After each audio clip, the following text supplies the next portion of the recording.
Okay, gang, now we are in Module 7. We're thinking about evaluation. It's really important before you run a program to think about what you're measuring. A lot of times people do wonderful programs, they're really excited, they run the program, and then they forget about, oh, how do I tell that I did a good job? How do I tell that any change happened? And we really have to go back to our mission, our goals, and our objectives. The objectives being number one. So a lot of you are going to have to refine some of your objectives, even though I said, okay, it's good for now, but you're going to refine them. And this is the stage that you're going to refine them in, because you're going to realize that's not a good objective. I'm not really clear of what I want to do.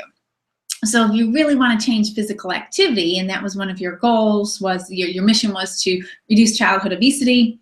One of your goals was to increase physical activity among your population. And one of your objectives should have been to increase by such percent the physical activity of the participants.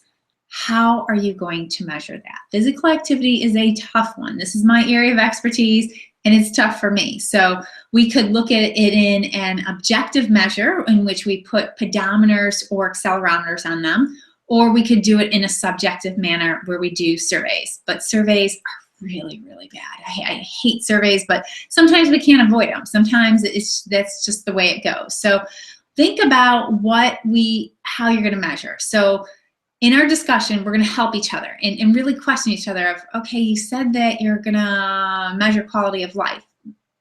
I don't know where this is coming from, because no one mentioned quality of life, but this sometimes happens to show up.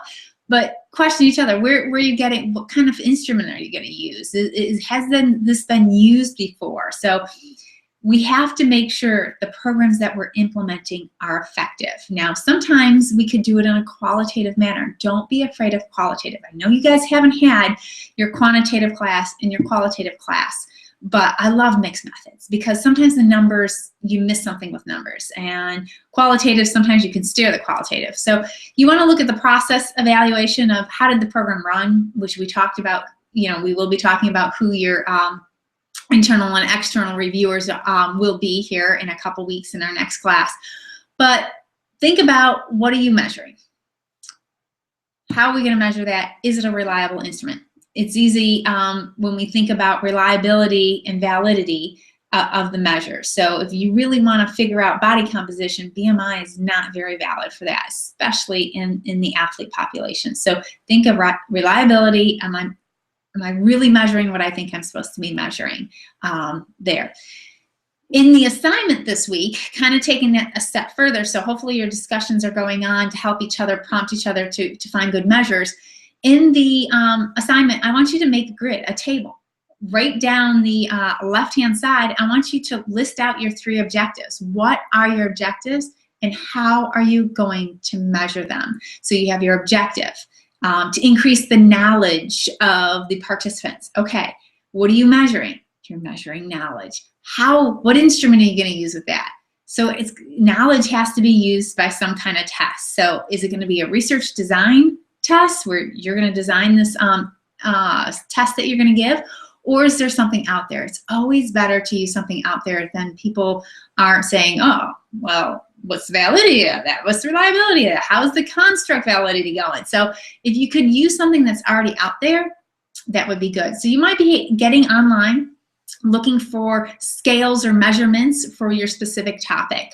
So if you're measuring physical activity, that your objective is to increase physical activity, your measure can be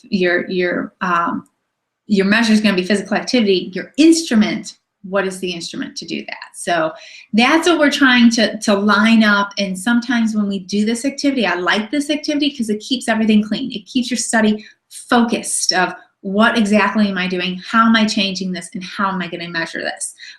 So I really like this. Give it a stab. You could use Excel to do it.